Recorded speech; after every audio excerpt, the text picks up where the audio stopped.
Karl Marx y California. De seguro que cualquiera se preguntará que es obvio que Karl Marx odiaba a muerte a los yanquis y todo lo relacionado con Estados Unidos de América o la cultura occidental.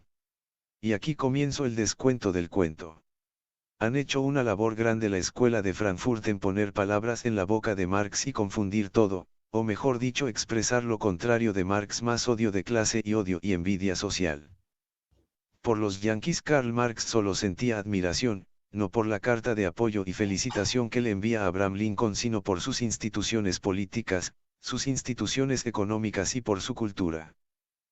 Lo único que no encontró de su agrado fueron los dos partidos, acaso porque no pudo influir en una tierra donde no existía tanto descontento y que sus gentes estaban más ocupados y preocupados en sus trabajos que en mostrar sus frustraciones, como él mismo anotaría, y los lobistas quienes ya desde entonces dan de qué hablar. Un pueblo está en su apogeo industrial cuando lo principal para él no es la ganancia, sino el ganar. En esto, los yanquis están por encima de los ingleses y desde que el año de 1857 así ha sido, con las excepciones que, debido al tamaño poblacional de India y China y su modernización sobrepasen a Estados Unidos como economía dentro de pocos años, quizás 5 años, pero no dejará de ser por lo pronto el líder en economía y en el campo militar. Y es que Karl Marx no conoció el gobierno de Obama. El gobierno populista de Barack Obama perdió ante China. Pudo haber crecido más, pero no tuvo capacidad de hacer más productivo a su país, solamente de endeudarse más.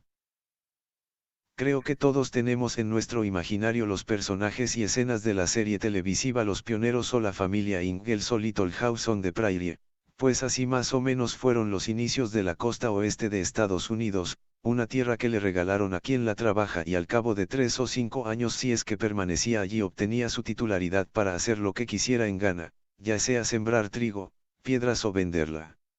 Otro atractivo de Estados Unidos era el pago de impuestos con respecto a Inglaterra. En esta parte del Atlántico pagan 50 veces menos impuestos que en el Reino Unido.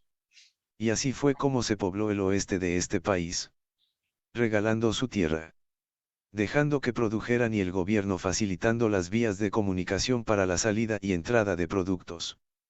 Por ejemplo, después de comprar a la fuerza a México, esas grandes extensiones ocupaban mucho más para poder dar vuelta a las montañas en su construcción del ferrocarril, y por ese motivo estuvieron interesados en otro pedazo más y así se hicieron de la mesilla.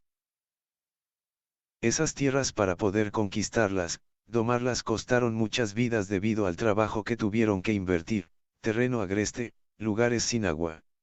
Nadie los obligó a ir más que el querer progresar para su familia y sus sueños. Pero no tuvieron que luchar contra residuos feudales, contra reyes, contra leyes e instituciones del pasado. Por ejemplo, para 1815 México era independiente, pero tenía dos grandes instituciones, la Iglesia y el Ejército, además una burocracia inexperta y muy pequeña. La Iglesia, con sus leyes, era la que limitaba la entrada de personas que no fueran de España y que no profesaban la religión católica, eso limitó la entrada de nuevas mentalidades, tenía una intolerancia religiosa grande.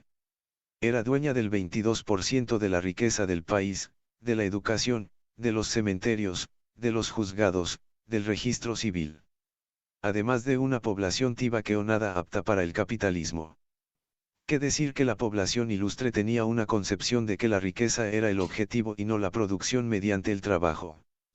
Cosa que ocurría al revés en Estados Unidos, de allí su afán de inventar máquinas para usar menos fuerza laboral debido a su escasez a pesar de la gran emigración. Después de cotejar, ostentosamente, la agricultura capitalista inglesa y su trabajo, combinado, con la dispersa agricultura campesina norteamericana, Wakefield nos deja ver también, en un desliz, el reverso de la medalla. Describe el bienestar, la independencia, el espíritu emprendedor y la relativa cultura de la masa del pueblo norteamericano, mientras que, el obrero agrícola inglés es un miserable zaparrastroso, a miserable wretch, un indigente. 3. Sobre el oro californiano y los canales en América Central. El papel que jugaron en el desarrollo y progreso del mundo en su época. Ahora nos ocuparemos de América. El hecho más importante que aquí ha acontecido, más importante aún que la Revolución de Febrero, es el descubrimiento de las minas auríferas californianas. Ya ahora, apenas 18 meses después, es posible prever que este descubrimiento tendrá resultados mucho más trascendentales que el propio descubrimiento de América. Desde hace 330 años todo el comercio de Europa hacia el Océano Pacífico se practica, con la resignación más conmovedora, por el Cabo de Buena Esperanza o el Cabo de Hornos. Todos los proyectos para cortar el Istmo de Panamá han fracasado a causa de la estúpida rivalidad entre los pueblos que practican el comercio. Hace 18 meses que se han descubierto las minas californianas, y los yanquis ya se han abocado a la construcción de un ferrocarril, de una gran carretera, de un canal desde el Golfo de México. Los vapores ya navegan en viajes regulares desde Nueva York a Chagres, de Panamá a San Francisco. El comercio del Océano Pacífico se concentra ya en Panamá y la travesía por el Cabo de Hornos ya está anticuada. Una costa que se extiende a lo largo de 30 grados de latitud, una de las más hermosas y feraces del mundo, hasta hoy poco menos que deshabitada, se transforma ante nuestra vista en un país rico, civilizado, densamente poblado por hombres de todas las razas, desde el yanqui al chino, desde el negro y el indio al malayo, desde el criollo y el mestizo al europeo. El oro californiano se vierte a raudales sobre América y la costa asiática del Océano Pacífico y arrastra a los reacios pueblos bárbaros al comercio mundial, a la civilización. Por segunda vez se imprime al comercio mundial una nueva orientación. Lo que en la antigüedad fueron Tiro, Cartago y Alejandría, en la Edad Media Génova y Venecia, lo que hasta hoy han sido Londres y Liverpool, los emporios del comercio mundial, esos se vuelven ahora Nueva York y San Francisco, San Juan de Nicaragua y León, Chagres y Panamá. El centro de gravedad del comercio mundial, en el medioevo Italia, en la época moderna Inglaterra, está hoy en la mitad meridional de la península norteamericana. 4. Todas estas anotaciones han sido ignoradas para dar a exposiciones sobre Estados Unidos solo en cuestiones que tengan que ver con revolución, es decir, con la guerra civil de este país, o notas aisladas sobre el movimiento obrero o las anotaciones marginales sobre la crisis debido al comercio mundial con los yanquis.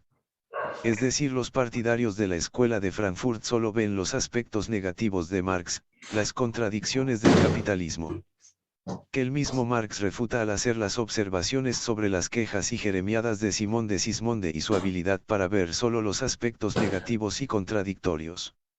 El profesorato o socialismo académico latinoamericano ha limitado con sus erudiciones el crecimiento de sus propios países, achacando su desarrollo a otros países cuando la solución estaba en sus propias fuerzas internas.